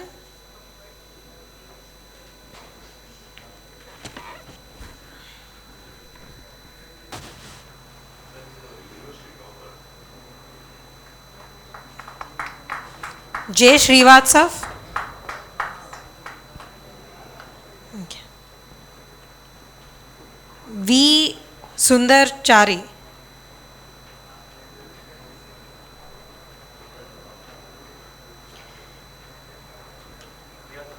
Ali Babar,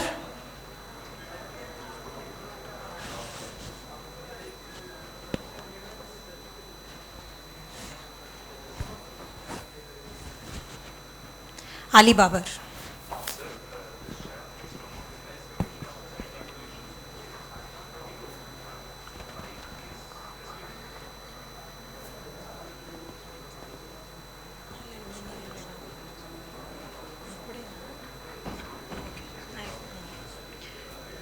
Thank you.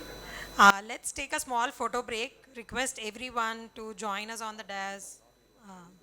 Okay. Yeah. Can JSR and then the rest of the speakers, can you please come on to the dais, please? Sir, the speakers and the mentors. Please, you can also stay back, ma'am. And MSR is here. Anybody else missing? Srinivas from Rich, please. Manish and Venkat. Manish and Venkat. Okay, no problem. Thank you. Thank you very much, sir. Thank you. Next, I request Janay Garu to please come.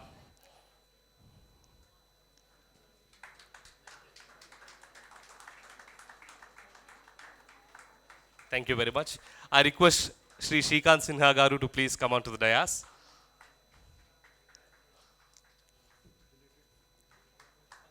Come on.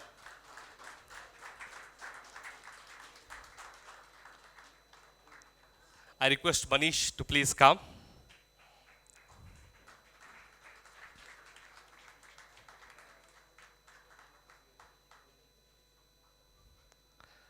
Thank you. I request Raja to please come onto the dais. Raja is CEO, Guy Motorworks, please.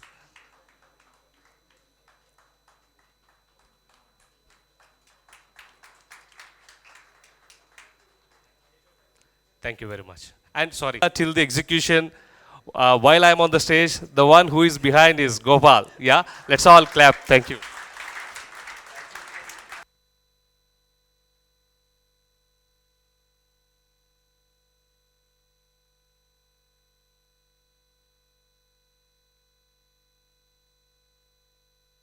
Now, I would like to invite and request Dr. Ravi Gadapalli, who is joining us online.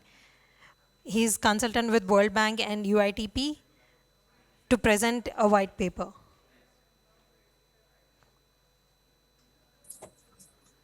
Hello everyone, hope you can hear me. Take you through those few slides.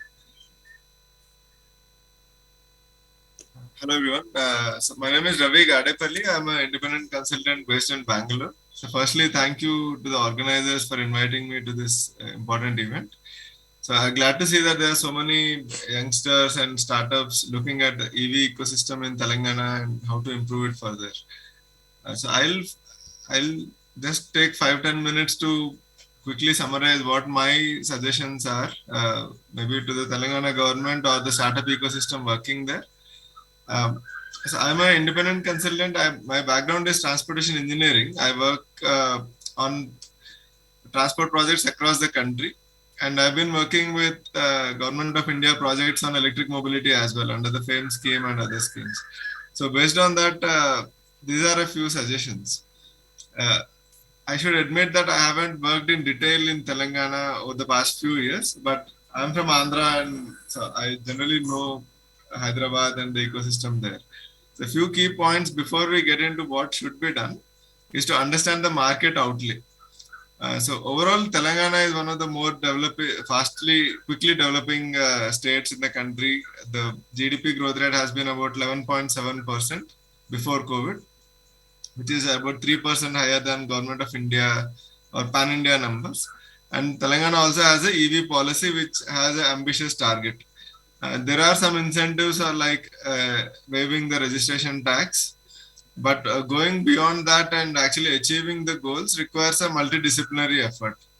So in that case, we need to focus on a few high priority items. So what I observe is that the overall vehicle ownership in Telangana, even though we all get stuck in congestion and we see cars everywhere, in terms of actual numbers, Telangana only has 29 cars per 1,000 people and 185 two-wheelers per 1,000 people. So which is actually lower than some of the other states, and just absolute numbers as well are lower than some of the other states. But then how are people traveling? It's not like people are sitting at home. They still need to work. They need to go to schools or hospitals and recreation. The primary mode of mobility in terms of vehicles is the TSRTC buses. And in terms of the mode share, they are actually among the highest mode share outside walk in both Hyderabad and the rest of the state. But their fleet size has been stagnant for almost a decade. They have been at 10,000 buses. So we know that the GDP is growing, which means that more women are participating in the workforce. There are more people, more girls studying, but then the public transport is not catching up with the overall demand. So on one hand, we need to improve public transport and also make it electric to reduce its carbon footprint and the operational cost. Because buses are not meeting the travel demand requirements, we see significant growth in the three-wheeler numbers in the state.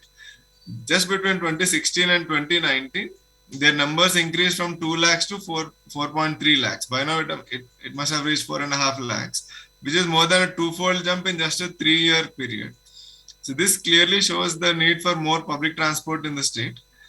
And also, when we target electrification, we need to focus on buses and three-wheelers as the primary target to maximize the number of electric kilometers we have in the state. But electrification is not just a switch in technology. There are several aspects that we need to look at. What are the different technology alternatives? There is battery swapping, there is full range bus or a full range three-wheeler, charging technologies. There are many technology alternatives. There are also business model alternatives to own the vehicle or lease the vehicle or contract out the operations, contract out charging. And then the financing models. For example, three-wheelers are primarily financed by third-party companies like Bajaj Finance, Shriram Finance, who already finance them at 25, 30, 35% interest rate. On top of that, electric vehicle financing is even more expensive. So how can we reduce the financing cost? Then the skill upgradation within the RTCs or even just having mechanics everywhere is more comfortable for a user. Right now, if I have an EV and it gets repaired, I don't know how to handle it also. Then service planning and the route selection, these are more technical details for the bus services. So just getting into details of buses and three-wheelers quickly. So in terms of buses, the key thing is that we call it TCO, total cost of ownership. We see that in many cases, the total cost of ownership of electric buses is already cheaper than diesel buses. So, and diesel costs are only increasing, as we all know. They have never come down really, right? So they may come down briefly, but they'll again go back to where they were previously. And electric buses are already offering cost parity on many of the routes.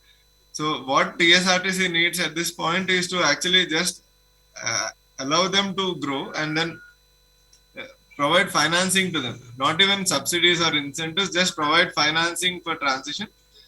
And there are so many different models. Either they own and operate or outsource the entire operation in this model called gross cost contract. Or if they already have staff, just lease the bus. There is a model called dry lease model where the bus and battery are maintained by an external agency until TSRTC improves its capacity. But the actual operations are handled by the corporation. Similarly, you can unbundle the bus and charging and outsource only part of it depending on the requirement. So there are several business models available and the cost is already cheaper over a life cycle basis. The per bus cost is higher, but because the energy savings are much higher in electric buses, you will recover the cost in 4 or 5 years time. But the upfront capital investment is where the barrier is. Similarly, in case of auto rickshaws, there is the issue of upfront capital expenditure and the lack of financing for private three-wheeler owners. In addition to that, there are many ecosystem level changes that three-wheelers need. And these are across several departments. So there is the transport department which issues the permits. As per the government of India, there need not be any permits for electric vehicles, but some states have implemented, some have not. I have to admit that I don't know the latest in Telangana. But if it is not implemented, or if you do a controlled pilot also, you can maybe relax a few permits, test out the appetite, and then increase later on.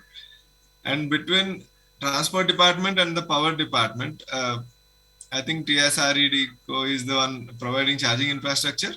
So the thing is that charging infrastructure is happening on its own and the transport demand is somewhere else.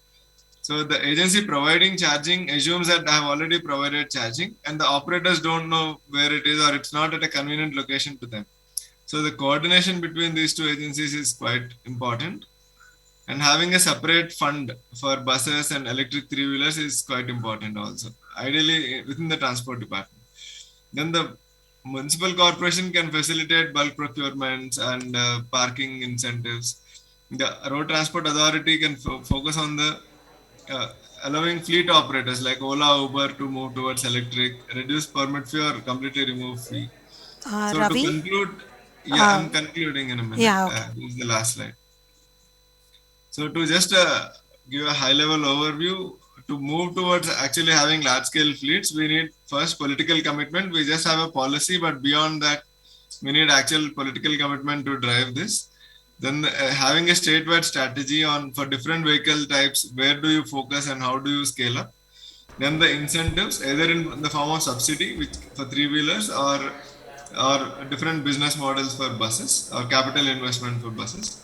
And then the actual deployment and ensuring that the initial numbers work well. Otherwise, if the pilot fails, we blame the technology, saying that the technology failed. A lot of times the operations fail. So the initial deployment is also quite important. So that's a quick overview of what I would think we should prioritize, but back to the organizers. Thanks. Thank you, Ravi. We will share these inputs with the relevant departments. Thank you for this. Now I would like to welcome onto the stage Gopal Krishna and Raja from Gayam to present few certificates for the participants. G. Alekia, B. Varun,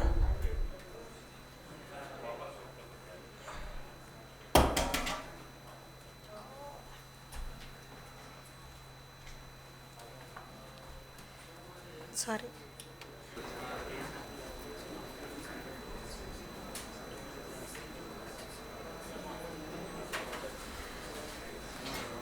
Faisal Hayat Khan,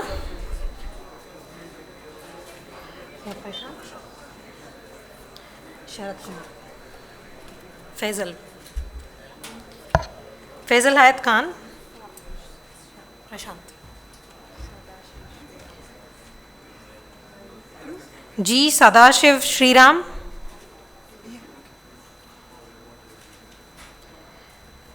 Ravi Krishna G, Sharad Kumar,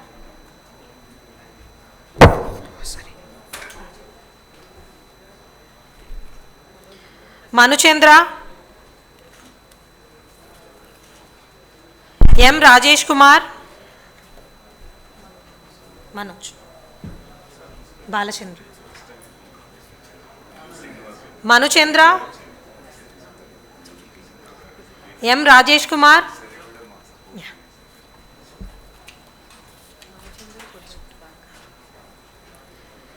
T. Dinesh Reddy,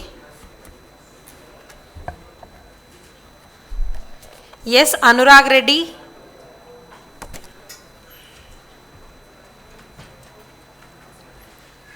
Dinesh, Anurag, right? Srinivas M, yes, Rohit, Dinesh,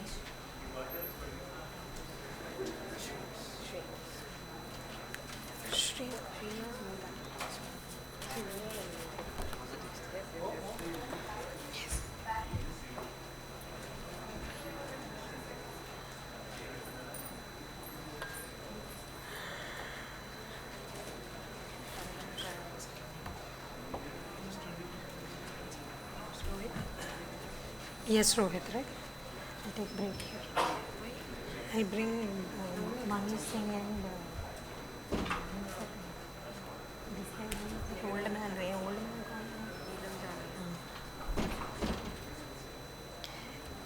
man.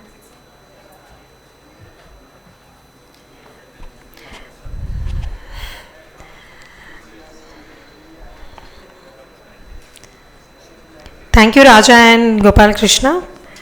Now I would like to welcome Janaya sir and Manish Singh on. V. Akashdeep, Yashwant Ramana,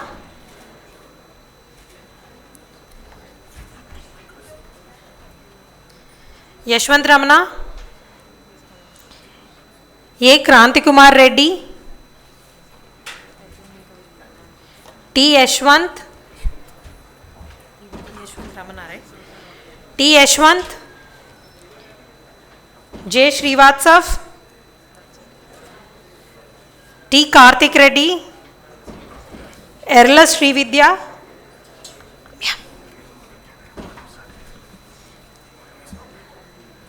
yours Srividya.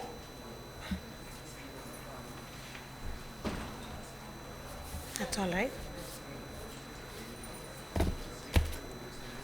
Please let me know if I missed any.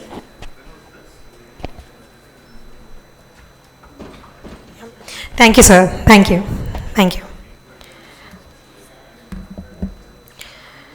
That have come up during the program, I would like to invite E-Sunrise team onto the stage.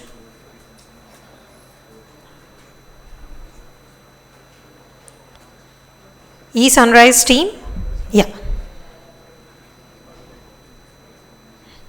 You want to use? Yeah, great. There's a mic if you want as well. This is on, it takes 2 seconds. EV electric vehicles right now in a three-wheeler segment. So as you know, EVs are undoubtedly the eco-friendly and which aim to reduce coal consumption and pollution, which advantage technology and ideal country for the next 100 startups, 100 smart cities, sorry. So we are trying to build a program, a product which tries to solve the logistics problem in India. So it's like we're going to take smart cities and electric vehicles and mobility as a service. So we are trying to solve the problem which India is facing in GDP, which is 14% in logistics, and we're trying to get it down till 8 to 9%. And there are a few people who are trying to do it, like Mahindra Logistics, FedEx, and DHL. So we are going to use advanced softwares in it. For example, can you? Using BMS, GPS trackers, telematics device, IoT sensors, machine learning, cloud computing, artificial intelligence, and the blockchain. And apart from this, we'll be going with the Python, MongoDB in the front-end part, and for the two-way communication with the help of the API, we'll be using AWS as it already has the AI and MI support here. And coming to the target markets, here we are concentrating on the logistics centers, distribution centers, catering services, postal and the parcel deliveries, and interport and the express couriers. And here we'll continue with the mass, and I want Mr. Rama to go with it. Good afternoon, all. With MAS, we are going to provide a platform for the customers to register themselves, and they have to adhere to the policies that we have. So we will be considering the policies that come under the government, and say example, we can say the pollution check and the restrictions on height and weight and etc. And the customer can register on the platform, and they'll be able to manage all the transactions by themselves, and the core application will have APIs integrated, and there'll be a two-way communication that's going to happen using the APIs, various APIs, and we will be providing services to the customers, and they'll be able to track where exactly the logistics is and how to use the service. So it's moreover, it's like, you know, they don't have to purchase any vehicles as such. It's a service that they can use, and we'll be providing the required services for them. I think that should be good. If anyone has any queries regarding technology that's going to be used for this purpose, you can always ask us. We just don't want to go in depth because they have given us just 5 minutes for this, or else we would eat up 45 to 50 minutes of time. Yeah, and we don't want to give out more details as well because it's in the yeah, it's too much of competition, and we are in the planning stage.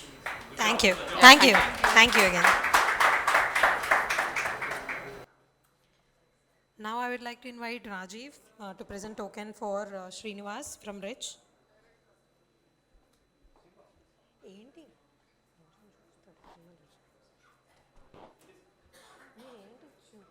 So I am Dr. MATURI. I'm an associate professor in Gitanjali College of Engineering and Technology, and right now also associated with Vijeta Integrated Systems for business development. So I just to take from the 2 points where Mr. Jayashanjan sir mentioned. So the first one he mentioned was the battery technologies. So we have seen that there are a lot of stress on batteries, the thermal stress especially.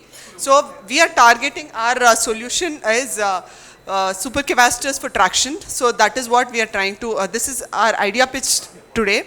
So that is to, while in running condition, how to relieve the stress on the battery so that, you know, the stress on the batteries is reduced. And the second one is also that collaborations, which Anil will kind of elaborate.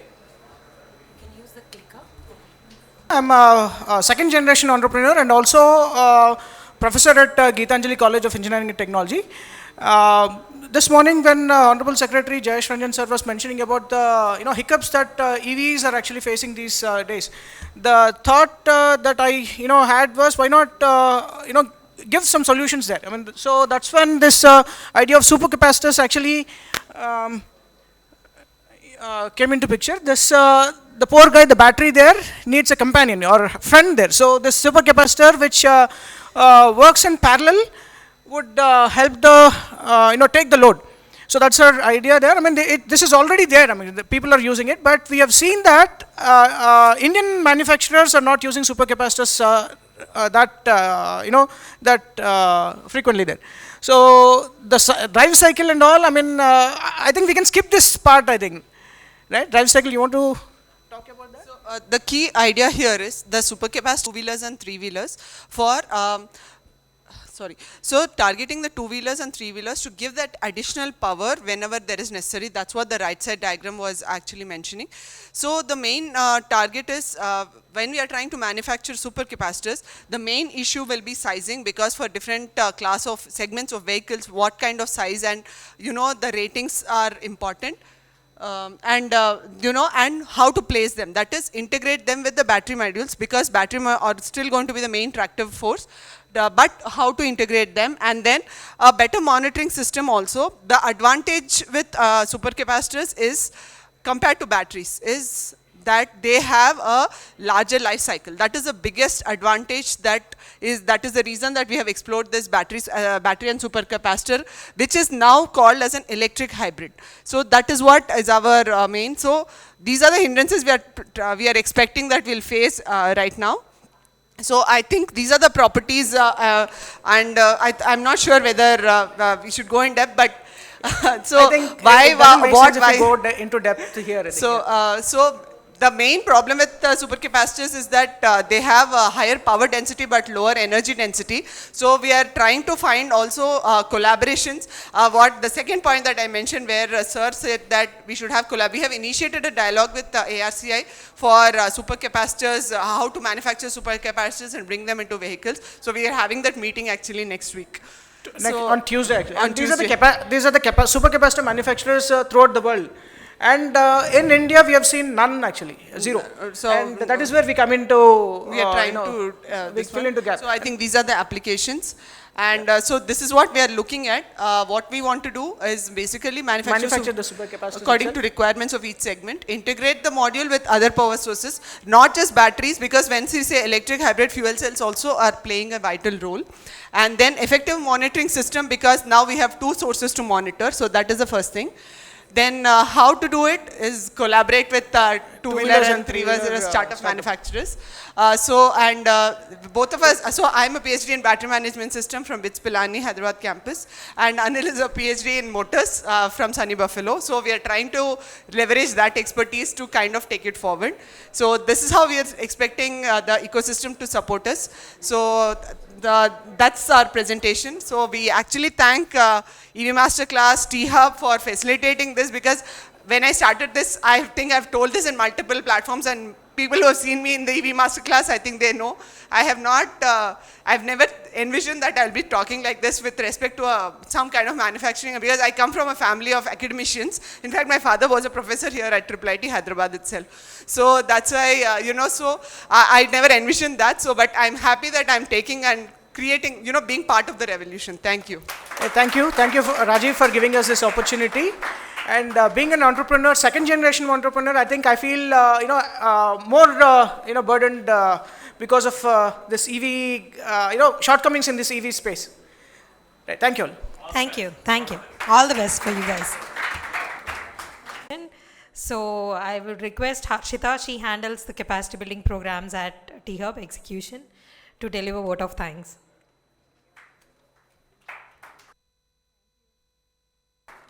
Thank you, Priyanka. And first of all, we have had like an electrified event, and it was really glorious to look all the startups and students commencing from new age entrepreneurs, budding entrepreneurs who can come from the students right itself.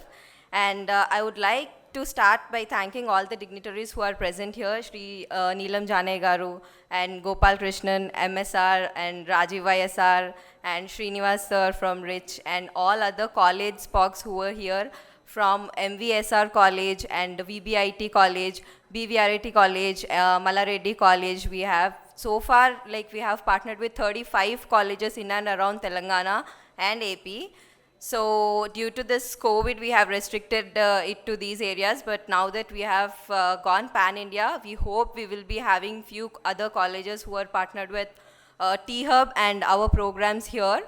And I thank all the ecosystem partners who have joined and supported us, and who have presented here today for taking their time and joining us, sharing their experience and perspectives in and around EV sector, which is such an heartening example of how far we have come in this ecosystem. So I would like to thank the startup founders for joining us and showcasing their innovations in EV. So we were having few startups from Joulepoint, we have Charge Zone, Volt Next Energy, so etc. So many startups we have. So we hope in the next coming EV day, we will be having many more startups here right in this room. And if not in this room, we will be planning it somewhere big, because of n number of startups will be coming in this sector. So now comes the man, Mr. Rajeev YSR, who has run this show and pointing out all our participants in right direction by mentoring, giving them feedback in each and every point of their journey, and providing them great opportunities to represent themselves in different EV forums. So he has delivered all the sessions with same passion, enthusiasm, and also maintained the same time frame, which is 3 hours per session. So yeah, thank you, Rajeev. And a big thanks to all the team members, right from supporting staff, facilities team, marketing team, who have offered their timely support to pull it off. And I would like to thank the leadership of THub. A big thanks to our beloved CEO, MSR, for his enthusiastic support. It would have been not possible without you, sir. So last but not the least, I would thank all of you who made time and to attend this event. After all, when more hands join, we all benefit and we all grow together. So EV has not become just a buzzword. So we all can't wait to see all the exciting EV innovations coming up and how we do our bit in the ecosystem. So on this note, I would like to announce that we are launching our next cohort from this April 15th, an EV entrepreneurial program where we share the knowledge of EV and how to build business out of it will be our main motto by solving many prevailing problem statements and industry externship opportunities. Now that you have seen MVSR college has received like internship opportunities, placement opportunities, they have got connects with few industries like Sydney and kinetic energy motors. So we hope to see more colleges get a part in this, take part in this and enjoy this success journey through us. So looking forward, like this program is an open program for all the individuals, just not only the students. For example, we can take Dr. Anil and Dr. Madhuri from GSET college, where they are faculty in the college, but they took time and joined this program and made something out of it. Yeah, and they have not missed a class. So please visit our website for more information. I will share all the details with all the colleges who were here. And thank you everyone. Have a great weekend. So please join us for the refreshments and networking here in the cafeteria.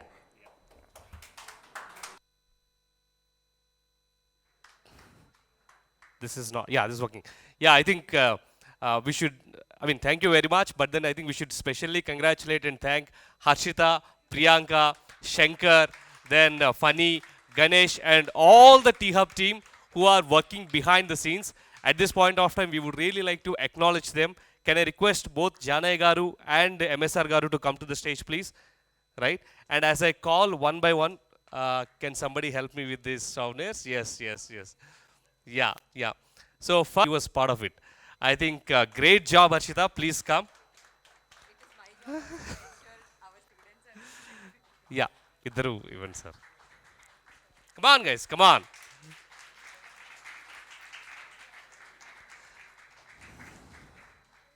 Thank you. And we meticulously and very smooth. Priyanka also happens to be my junior at the campus. Come, Priyanka, come. Please.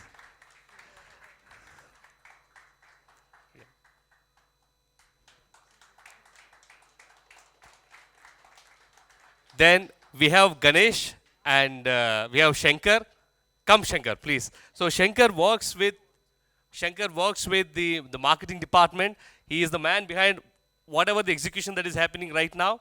We do not have Nidhi midst of us, but we also acknowledge her and Shankar. Thank you very much, Shankar.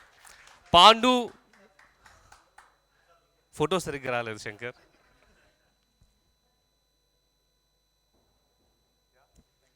Pandu, where is Pandu?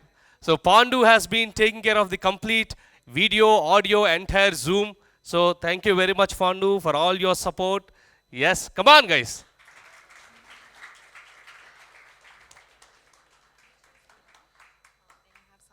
Ganesh, please come. Ganesh takes care of all the marketing and other related activities. Please come, Ganesh. In fact, all of you, after taking your refreshments, please go to Ganesh. He's going to take your interviews. Yes? You want to be on the TV, right? Don't you? The first thing as an entrepreneur is you should know how to really present yourself, pitch yourself. Correct. Thank you very much, Ganesh. Thank you. Sandeep. Come, Sandeep.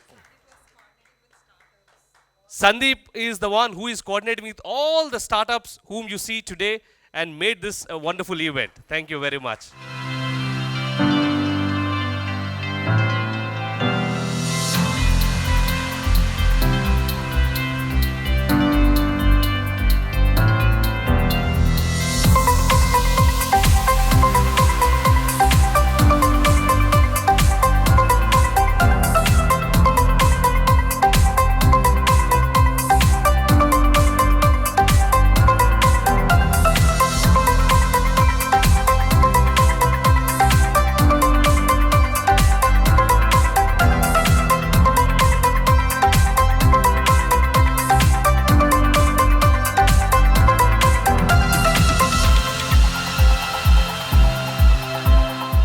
The capacity to be much bigger than Bahubali 1 and Bahubali 2, right? And also definitely Triple R, right? Thank you very much all of you for joining. If at all there is sudden request, please join us with the refreshments. And as you finish the refreshments, there are many cameras waiting out there. Please go to as many cameras as possible and talk about how you have been benefited by EV Masterclass. Yeah? Thank you very much. And this is Rajeev YSR, your coach, your mentor, your guide, and your friend, signing off for today. Always there to support and to encourage and to see you flourish. Thank you very much and all the very best. Bye-bye.